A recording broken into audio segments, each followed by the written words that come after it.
I am thrilled to have some seasoned individual having.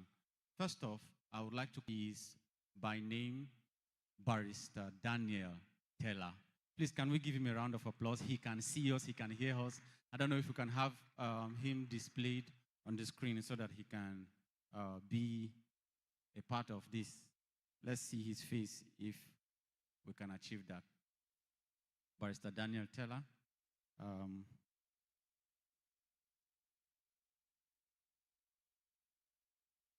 Okay, we have Barrister Daniel Taylor with us. Thank you very much for joining us. Barrister Daniel Taylor is joining us all the way from Zambia. He is not currently in the country right now, so he had to sacrifice his time and engagement to spend this moment with us at the Lifeline Conference. Thank you very much, Barrister Daniel Taylor, for joining us virtually.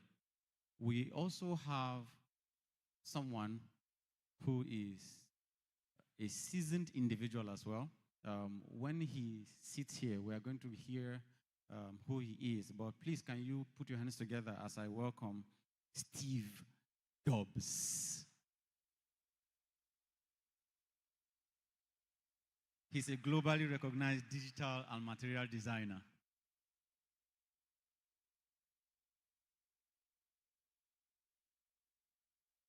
I'll also call to this wonderful panel the convener in person of Mr. Daniel Seth Bowman. Let's encourage him. Thank you, Mr. Seth. Please, you can. Seeing that it's a panel, please permit me to sit down so that we can have this conversation in a very calm atmosphere. So, Mr. Dobbs, can I call you Mr. Dobbs?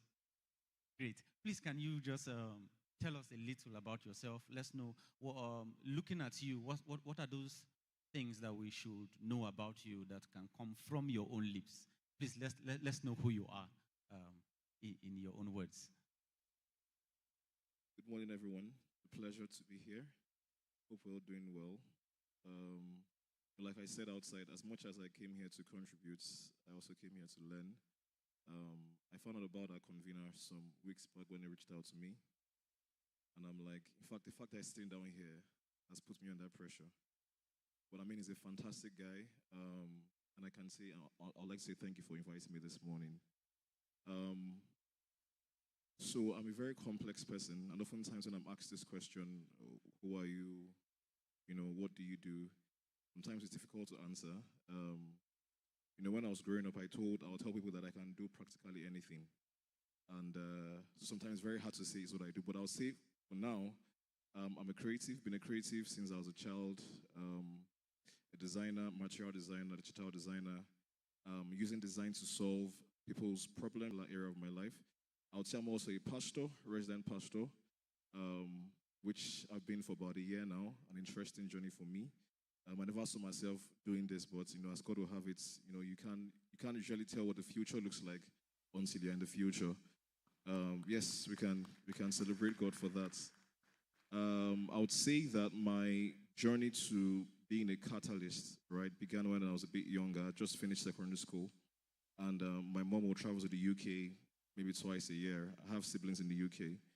And she came back one of those trips, and she came back with this very nice crafted pots. I've told this story a couple of times when I get to speak. And if you're in Nigeria, I was in Lagos back at this time. If you're in Nigeria, most of the pots you would know, if you grew up in a middle-class family, are like the tar pots, stainless steel pots, and all that. And that was what I was used to. That was my reality. And then she came back with, my sister in UK had given her this. It's a simple story, but this is where everything started for me. And she came back with this pot. It was tan-colored, had like a clear embellishment. It looks, when you see something and then it's telling you, I'm not from around this place, right? I'm not from around this place. I was used to a certain experience, but this is simple, ordinary pot, but it's speaking volumes. And what I began to understand from that experience was that you can, as a designer, right, create things that takes people's minds out of what they are used to. You know, my pastor will say that just being a Nigerian, the average Nigerian is traumatized without him knowing. You think you're living a normal life, but when you travel out for a bit, you realize that the life you live in Nigeria is a traumatic life. I lived in Lagos for almost all of my life, and I was in Lagos on Wednesday during the weekend, and I'm like, no, I want to come back to Abuja. Like Lagos is a traumatic city. How that there are people shouting, there are people, the north is a very calm, quiet place and all that. Yeah. And I'm like, I want to leave this place. I want to come back to my house very quickly. And so that experience showed me that design has the power to lift people's minds. How that we're experiencing something here, but God has given, so I'm speaking to those who are created in the house this morning. God has given you a certain tool, and with that tool, you can suddenly begin to change the way people think and the way they see themselves. And basically that, increases the possibility of, better prosperity. Some days back, don't want to stop, please. Okay. No, So I'm a pastor. I see that you have already put your foot on the pedal, right? You are ready to fire down. Yeah, okay, great. We will get to hear a lot of these stories, but for now, we have gotten a handful. And permit me to say, welcome back home, where the trauma is not plenty. Thank you very much. Okay, so we would like to also hear from our panelist who is joining us virtually, Barrister Daniel Teller. Can we hear who you are, what you do, and just a little so that beyond just seeing your fine face, let's know what makes the Barrister Teller that we have been hearing about. Please, can you just tell us a little about yourself, sir?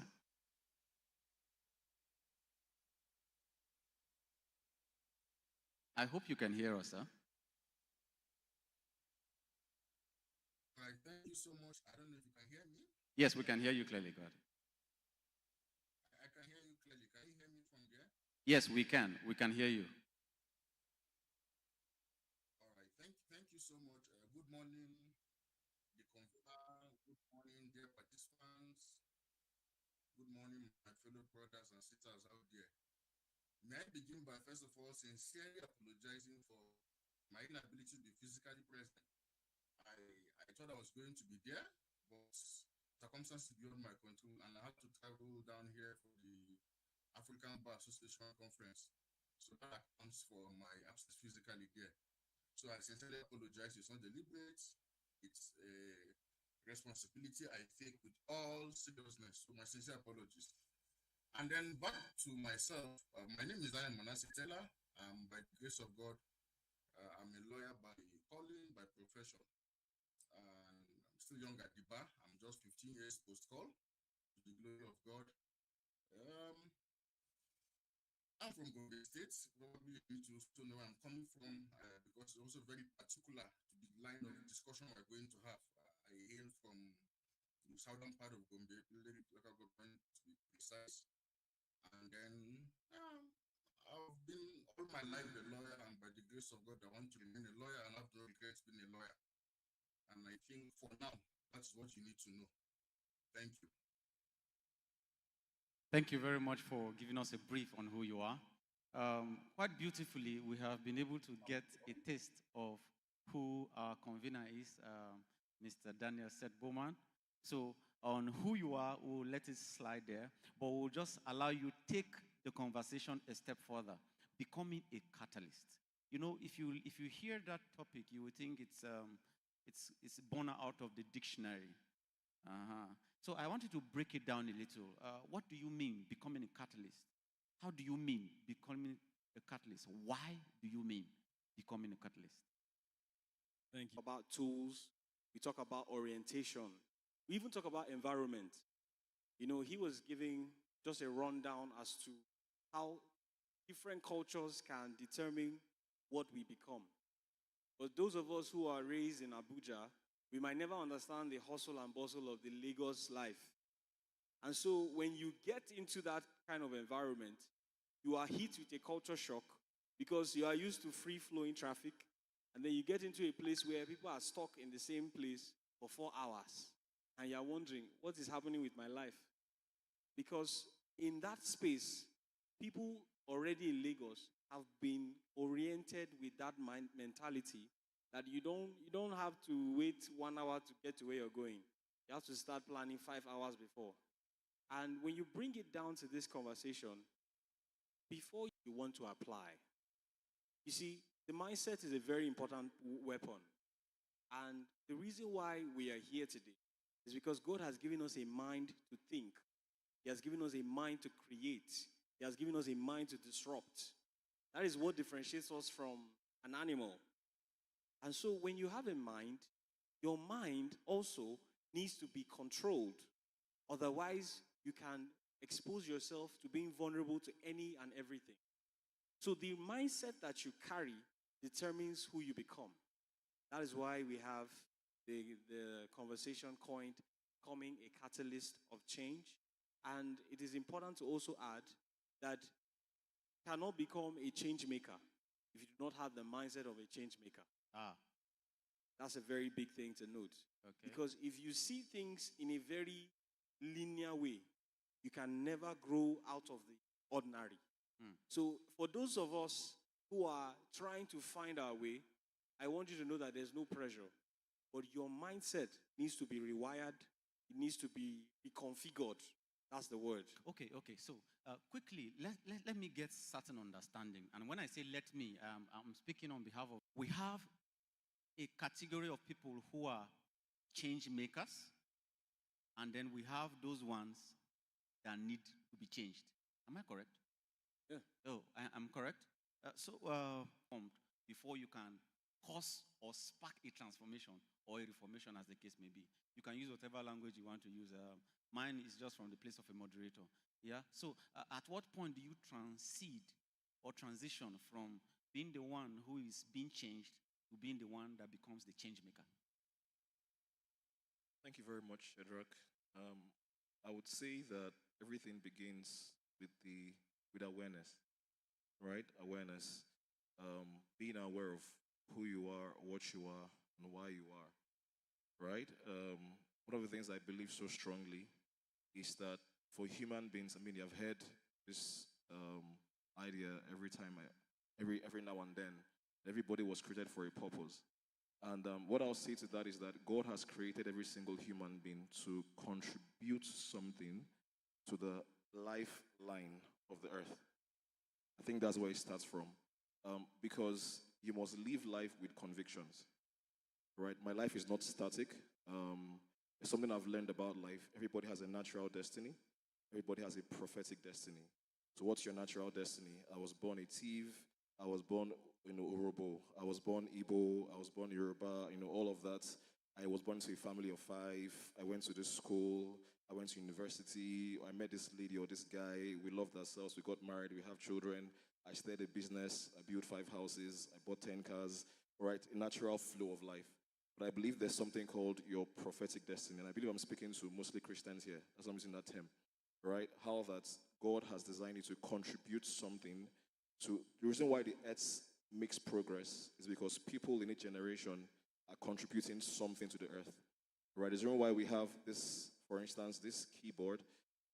Why there's a Motive X, I'm not sure what that's, XF8, is because there was probably a Motive XF1, maybe that was designed in 2001, and then someone came and said, okay, we need to do a Motive XF, 5 and 6 and 7. So we were meant to contribute something to the lifeline of the earth, to the lifetime of this Earth's existence. And so I think it starts from there, awareness that I might not have had the best upbringing. I might not have been born into the best of circumstances, but there is yet still a prophetic destiny, my contribution that I must make. And so that must challenge your mindset that I have been living life, for instance, for the past 5 years, maybe looking for a job, a better pay and all that. But you know what? There's more to my life than what I'm experiencing right now, and then pursuing that, right? Discovering that and then pursuing that. Thank you very much. I think what I get from you is that there comes a time where you realize that there is more to your life. That is the point where you now become a catalyst. Because once you know that there is more to your life, then you need to start applying yourself in becoming a change maker. Okay, thank you very much. Let's go to Barrister Taylor. Barrister Taylor, sir, you are from your introduction, you are in the legal profession and you are climbing the ladder, you are climbing the ropes when it comes to career. So my question now is, for some of us, as many people who are watching, who are in certain professions, you know, we have creatives, we have entrepreneurs, and then we have those ones who are in one occupation or the other. Is it possible that one can be a change maker, like you can be a catalyst even when you are in the line of your occupation, you are pursuing your professional career? If yes or no, please, you can expand by telling us how you can be. You can even cite your own personal experiences or the road that you have tread before. Thank you very much. That's my question, Brother Stella. Let's hear from you.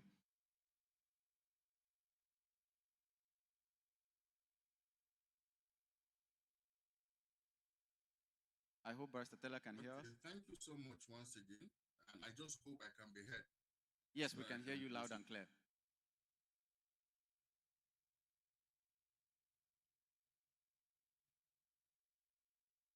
All right, thank you so much.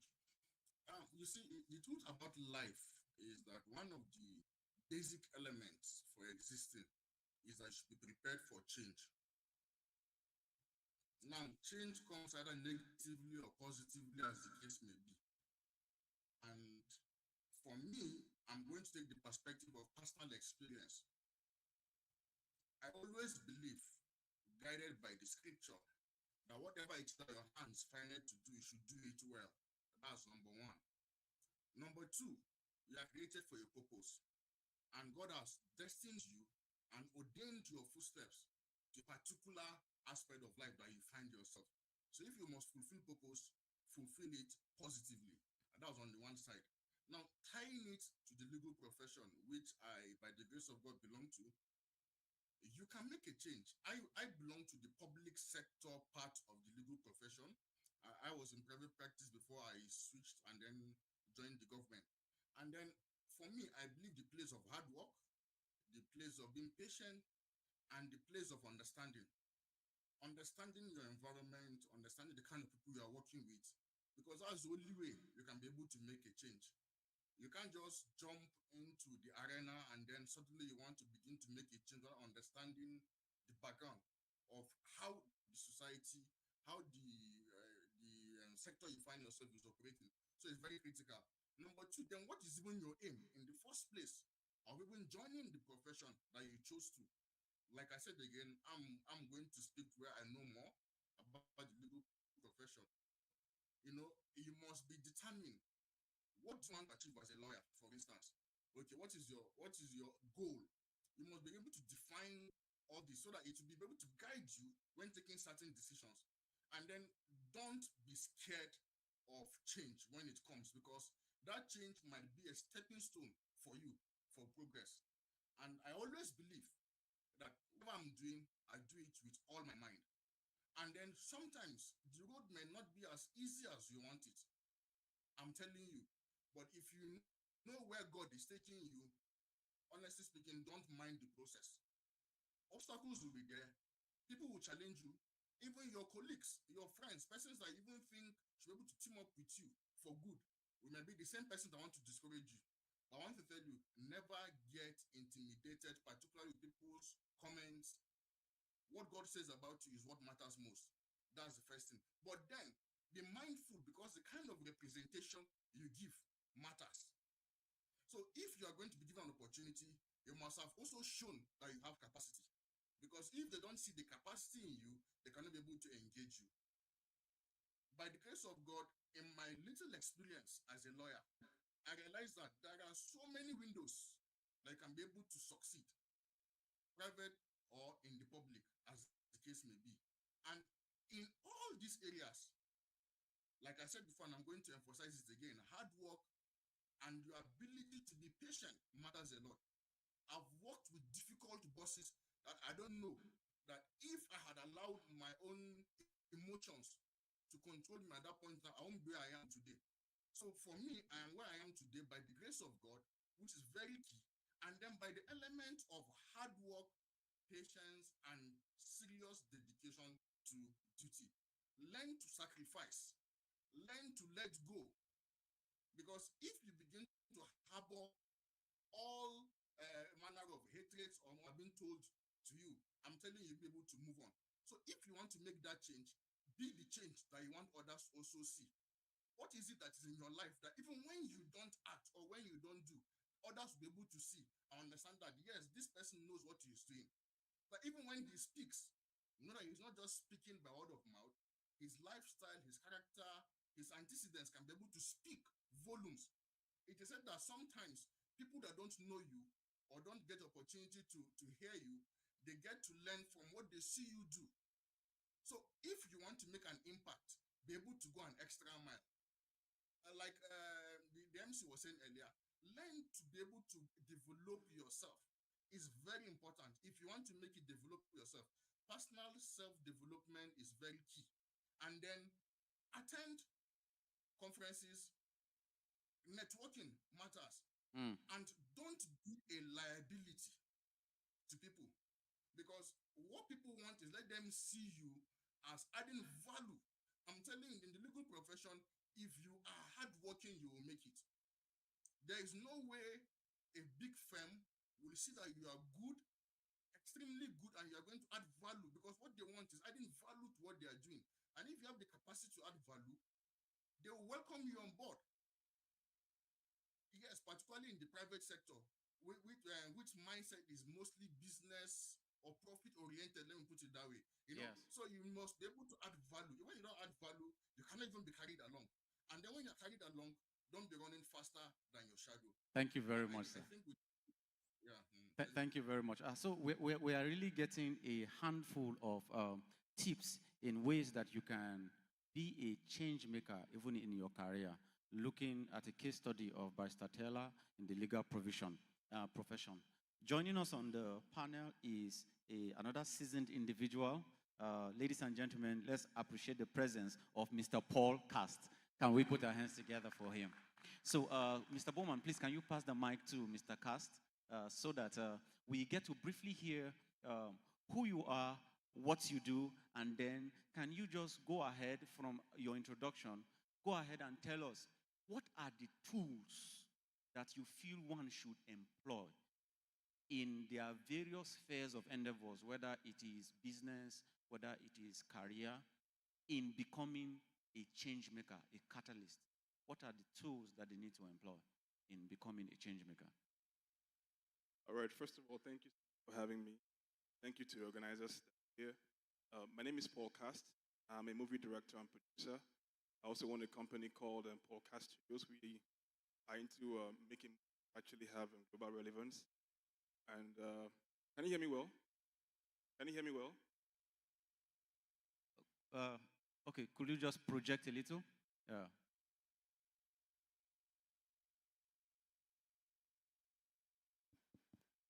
Hello, can you hear me now? Can you hear me now? All right. So I said my name is Paul Cast. I'm a movie director and producer, and I'm mostly into in the media space. And what we do is to basically to produce movies that go on Netflix, on Amazon Prime, and other platforms like that. First of all, you must understand something that when it comes to the idea of being a catalyst, on the foundational level, like when it comes to the biological level, that's regarding the body basically. A catalyst is an enzyme actually. There's an enzyme called protein, and it actually what it does is it mostly to boost chemical reactions in the body, right? So some chemical reactions might take several years to happen, but a catalyst actually like boosts that process without actually changing the end result of those chemical reactions, right? So you must understand that first of all. So a catalyst doesn't necessarily per se change the chemical, but it mostly only speeds up the process, right? Now, change for the sake of change is not substantial. The first thing that must happen must be a definition. Change must have a definition, right? If you're saying you want to make a change, you are changing from what to what. So if there's no clear-cut understanding of the what, there might be difficulty in understanding exactly how you're going to achieve it, right? First, let me give you my personal example.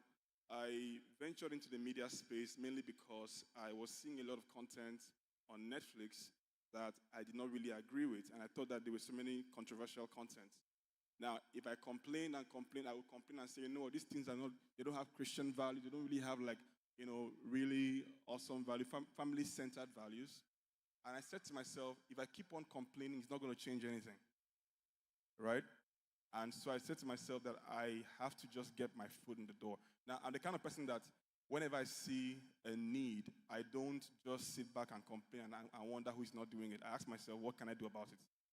First of all, right? And so when I came into Abuja, I went to all the studios in Abuja to learn. I had a job with Sync Consulting at that time. I was working as, I was working as one of the MDs there. And so I had a really well-paying job, for instance, in that company actually. But I was thinking about, venturing into the media space, understanding exactly how it works. So I went to all the studios, almost all studios in Abuja, with only one thing. I said, you know what? You don't have to pay me. I have a job already, right? I want to just come and learn. And I don't mind going on errands for you guys. I don't mind. I don't mind doing a free job. Just come on, let me just learn about this space. And almost all of them turned me down. They were like, we don't do that here. We don't do that here. And I told myself, is it I'm going to go back to my wonderful job and then just stay there and then be there for the next several years and just keep on complaining and wallowing in that situation, or I can do something about it. So I had no experience. I didn't know nothing about filmmaking. I just had an idea to do a movie, a short film, an 8-minute film. I didn't know one thing about filmmaking. So we went to Jabi Park. Not Jabi Lake, Jabi Park. We went there and I said, you know what? I gave them a screen and said, you know what? Just start acting now. And they were like, call your first shot. And I was like, what is shot? I didn't know what it was. I said, just start acting. And we did the film. It was very whack. It was very poorly done. I can't even show anybody that movie. I can't show anybody ever. Nobody can see it. You can't find it. So it was very poorly done. But guess what? When I did that film, some people were laughing about how horrible it was. People were laughing at this nonsense rubbish production. But in some of the comments, I began seeing things like, this story is actually a story of my life, right? They began connecting with it personally, and I was like, okay, about 2 or 3 people were sending that message. And I was like, okay, if this very whack production is this, at least has some level of, impact, imagine if I gave myself fully to it, right? Then I began taking courses. I'm a self-taught movie director. I did all the courses, master classes, whatever. And I began meeting some of the names you know already. I will mention all their names already. And I learned from them. Like one of my mentors is 6 years younger than me. Oh. Yeah. Oh. 6 years younger than me. He's in the US. He's in USC. He has done several. And he's a mentor. He's a mentor to me. Not a mentee. Not a mentee. I just wanted to clear that. Yeah, okay. He's a mentor to me. He teaches me. If I do till today, if I do a movie right now, I show him first. Before showing anybody. Right? Between this year and next year, for me. Every one of them. And he gives me suggestions. And the things he tells me, I do them. Right? So the point was that, and we began to have traction into the industry and all that, and all that happened, and many things really happened. But the point is that I saw that there was something to be done. And right? you stepped up and to it. If I sat back, a lot of us in the church, a lot of times, we always say, we are in the church, let's just come and worship God and pray, and which are really wonderful. Let's leave the world to the world. Let's do our own in here. But Jesus did not ask us to go to believers and preach the gospel. He said we should go to the world. Right? Praise God. He said we should go to the world. So and the world does not understand our faith, they understand excellence. The language of excellence cuts across every demography, every religion. Now, the biggest, let me tell you what you may not believe. The biggest independent movie of all time, is a Christian film. Can I tell you? The Passion of the Christ. Yeah, that is the biggest independent film of all time. In fact, the gap between that movie and the very next independent film. When I say independent film, I mean movies that are done not by the 5 major studios like Sony, Walt Disney, Columbia Pictures and the rest, and Paramount. They are done by, independent studios.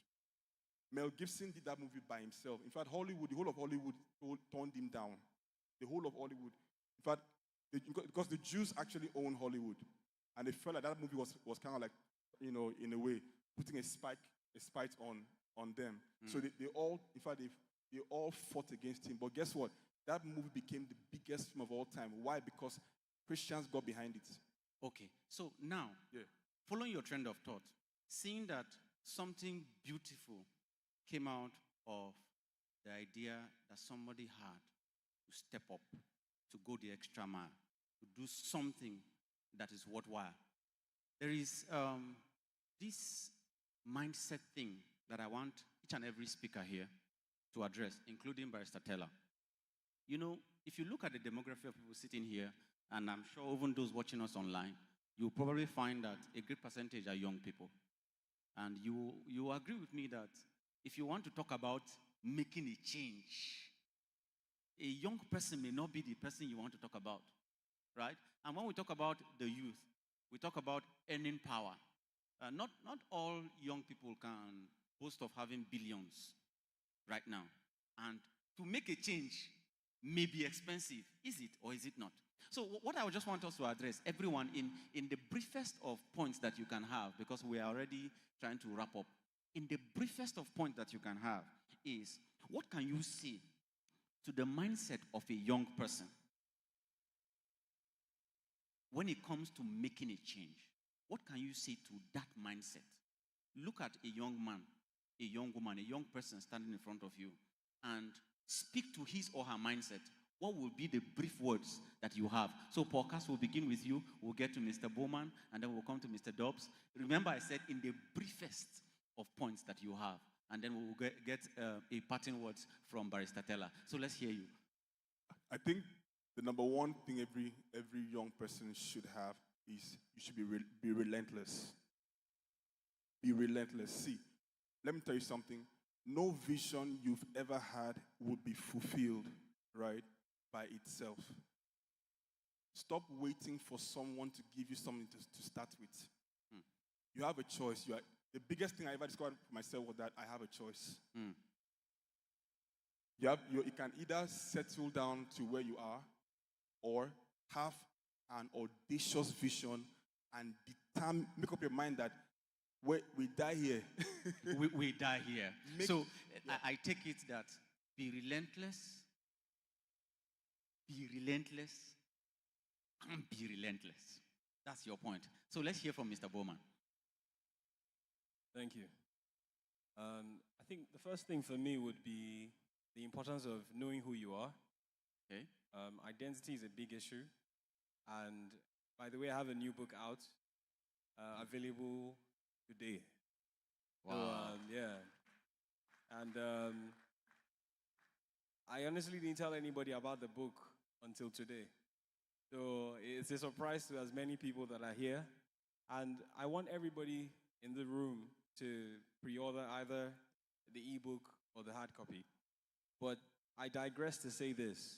Identity is important, especially when you're trying to find yourself and when you want to become something. There is a crisis identity in this generation that I see so many people spend 5 years trying to be somebody else instead of using that time to be themselves and using that time to forge who they want to be. So I've been in that space too. I won't be brief about this just yet because in my last remark, I just want to say that Yes. a catalyst will always be a catalyst. But if you cannot come in contact with that mindset, that strategy, or the tools available, you would never create change. So know who you are. So know who you are, know why you're here, know where you're going. That's my last cent. Thank you very much, Mr. Bowman. Thank you very much. Let's hear from Mr. Dobbs, or should I say Pastor Dobbs? Anyone is fine. Pastor Dobbs, yes. So there is a young man, there is a young woman. You want to talk to the kind of mindset that they should have about change. What's the brief point that you have for them? I was going to say what Mr. Daniel said. about knowing yourself. I think that's where it starts from, knowing who you are. Like he said, people spend 5 years being somebody else. And the generation that we live in right now is crazy. People are different things depending on where they are and who they're speaking with. But I think that because of we'll experience more massive change in the next 10 years, your biggest assets is you, right? The world is changing so fast. Like I said outside at the red carpets, that people would say that a generation is 40 years, but now a generation is 2 years. And what they were saying back then was that, just hold on, you want to cut me off. What they were saying back then was anybody, for instance, who was born in 1904 and who was born in, for instance, 1936 had similar lifestyles, right? But for instance, look at the iPhone. The way we communicated 15 years ago and the way we communicate now is totally different. So a generation is now maybe 2 years, 1 year. But the thing is, what will help you as an individual transition properly through those radical changes is knowing who you are. That is your biggest asset. Thank you very much, Pastor Dobbs. This identity thing is coming up over and over again. Barrister Taylor, as a the kind of mindset that he or she should have in being a catalyst, what will you say to that person, sir? Barrister Taylor? All right. Thank you so much once again. And understand our language. Yeah. I adopt all the previous speakers have said. And I want to just add a few words. Number one, whenever you find yourself, wherever you find yourself, ask yourself, what are you bringing to the table? It's not what you are taking from the table. It matters a lot. Secondly, interpersonal relationship matters. No matter how highly placed the individual is, or no matter how lowly placed the individual is, carry everybody along because you need that person someday. You need the good, you need the bad, you need the ugly. You need enemies to make you stronger, and you need supporters, mentors that will also help you in surviving those trying moments. It's very critical in life. So if you want to succeed, my fellow young people, just like I've seen in my own self, please, resilience. Don't give up coming to them because you're a liability to them. No. Let them know you have stuff. Let them know you can be able to add value to whatever they are doing, and then you can be able to blend. And then from there, you will reap the benefit of whatever you see available on the table. Thank you. Thank you very much, ladies and gentlemen. Can we put our hands together as we appreciate the panelists? Please, thank you very much for joining us here. We are very grateful.